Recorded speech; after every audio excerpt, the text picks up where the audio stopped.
Probably the earliest memories I have of my life are story time. Dad would sit in his special seat in his room and I'd sit cross-legged on the floor. Story time was important. Story time was special.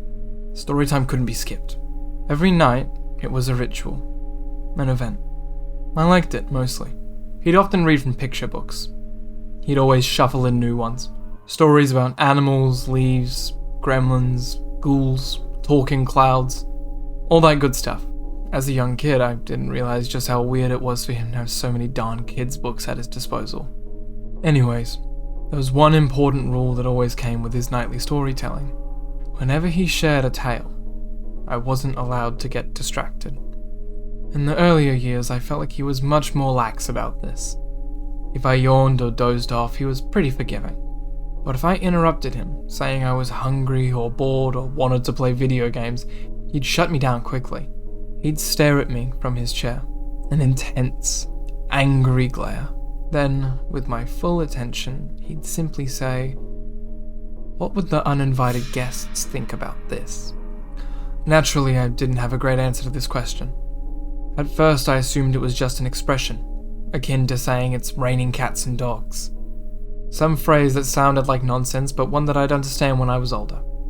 Either way, I ended up becoming a pretty good listener after months of this ritual, and started to really relish these moments with my dad. The stories themselves were boring, sure, but he'd always work hard to spice them up with great pacing and impassioned voice acting. It wasn't until I turned 9 that his storytime rules became much stricter.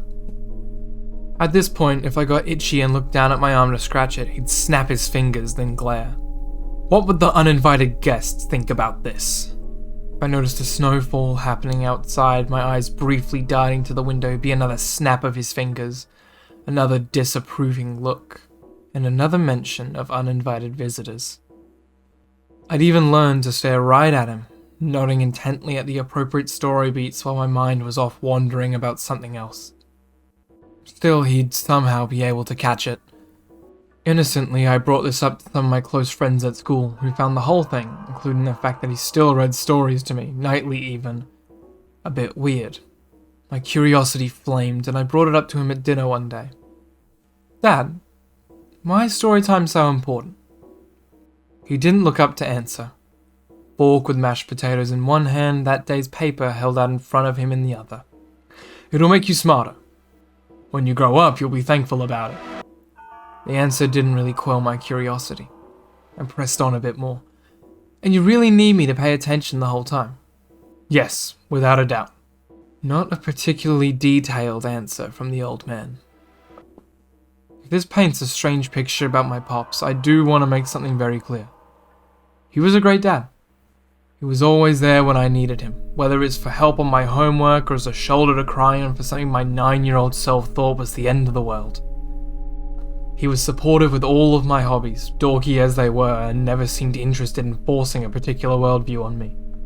There were only 2 topics he was guarded about: talking about my mum, who died giving birth to me, and of course the stories.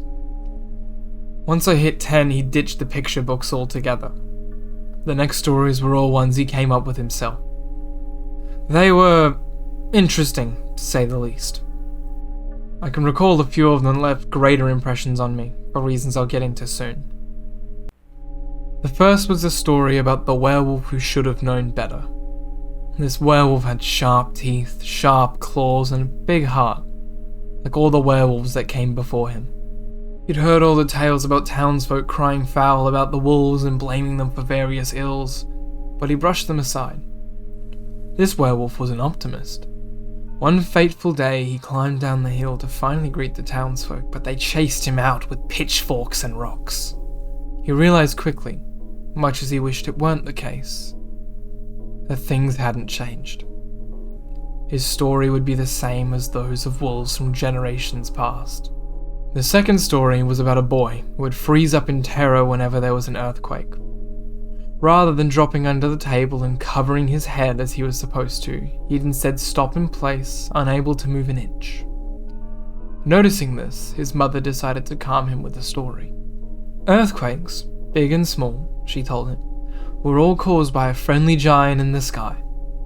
Small rumbles meant the giant was exercising, and bigger quakes meant the giant was bouncing on a trampoline. The stories were silly, but they helped the boy find some relief, and soon, he was able to consistently drop, cover, and hold, all while visualizing a fantastical picture in the sky. The most important story of the bunch was one he decided to save for a special night. At this point, I'd become the perfect listener. It was routine and instinct, and nothing could distract me, even as my dad's storytelling antics got stranger and stranger. He'd turn the TV on midway through a tale and start slowly lifting the volume. He'd walk around the room as he spoke, bouncing a ball against the wall with increasing force. And strangest of all, he'd sometimes bring large, stuffed animals into the room that he would hide behind as he told the story. I barely slipped up. Sometimes the face of a particular stuffed animal would pop out to me, or my eyes would be drawn to follow the movement of the ball he was bouncing. He'd always catch me. He'd always notice. He'd always say the line, "What would the uninvited guests think about this?" Finally, I asked him, "Who are the uninvited guests?" He broke into a big smile. It stretched across his face with an unsettling curve, like a caterpillar, like his cheeks were being pulled. Then he shook his head. "There's still time," he said. And there was indeed. The night of the party wasn't for a few weeks. When it finally rolled around, it was a sight to behold. I never knew my dad had so many friends. They were all laughing, friendly, mingling, shaking hands, looking at the pictures around our house, eating. A gathering of sophisticated-seeming adults. None of them paid much attention to me at first.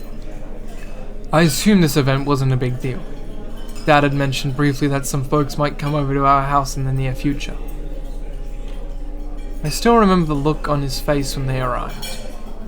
It was an expression I'd never seen him wear before. He tensed up, a half smile on one side of his face. His eyes looked like they were welling up with tears as he squinted. I never quite knew what it meant.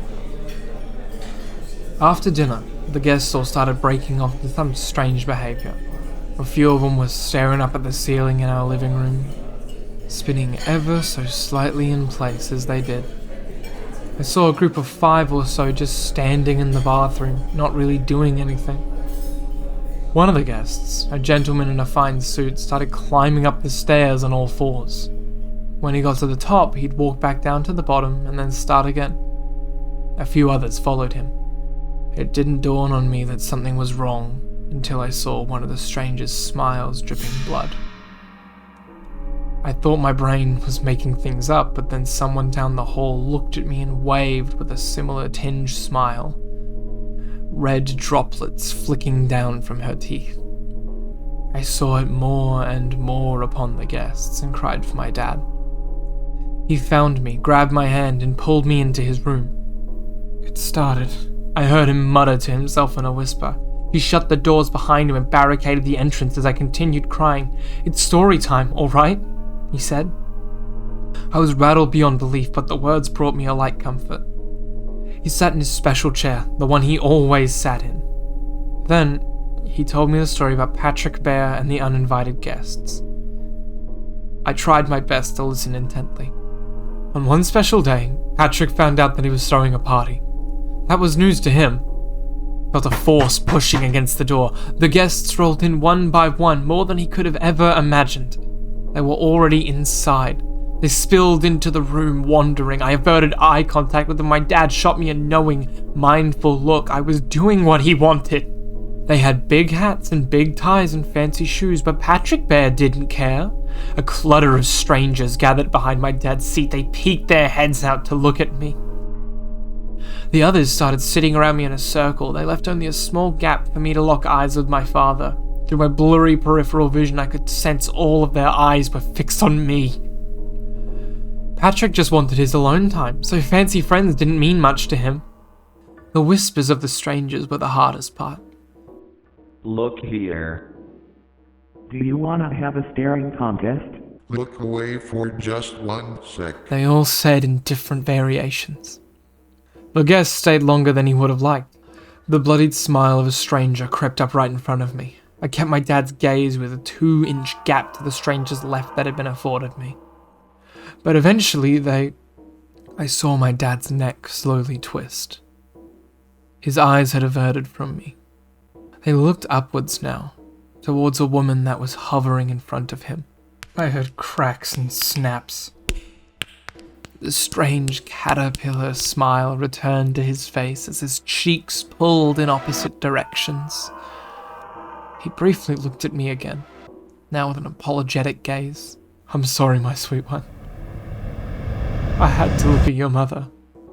His face and neck contorted in ways that didn't even make sense, but he was able to slip out one final line. "How does the story end?" Something in my gut knew that closing my eyes wasn't the answer. I was covered by the strangers, but still I somehow looked ahead. Somehow they were a blur. I couldn't look away from them, but my attention wasn't with them. It was with the story. But eventually, they all went home. And Patrick Bear found peace and quiet once again, I said. A breeze blew through the window. The room was suddenly still. The house was empty. Everyone was gone. There was no sign of anything. No family photos, no children's books, nothing I recognized, just generic furniture. When the cops found me days later, starved and confused, the story was that I was an orphaned boy with no traceable lineage. Everything I told them about my dad, my upbringing, story time, and more, I couldn't be proven in any way. I talked about my school, about the teachers and friends I had there, but no one mentioned could ever recall knowing me. For a while I was convinced that I'd made up the whole thing in my mind, that I had been abandoned by my parents when I was young, fled from an orphanage, and squatted in uninhabited properties living an imagined life. A storybook of my own. The events of that final night of Storytime and the insanity I encountered were proof that I'd merely decoupled from reality as a child. Unfortunately, like the werewolf, I learned a painful lesson when my wife Meredith died while giving birth to our son Michael. Through the sheer shock and horror of it all, I tried to convince myself that it was just a disturbing cosmic coincidence. But then a package from nowhere arrived at my front door a few weeks after her passing. It was a fully illustrated storybook. It was called Michael Bear and the Uninvited Guests. On the first page, in the inner lining of the book, there was a note scribbled in it. It read, "We can't wait for the party. We'll bring all our friends. Love, Meredith, Mum, and Dad. I can't say for certain when the party will be, but if history is anything to go on, the uninvited guests will show up around my son's 10th birthday. And so, to prepare, we do story time every night. After all, it's important. It's special. It can't be skipped. It's a ritual, an event. And every time he complains about it, I give him the reminder." What would the uninvited guests think about this?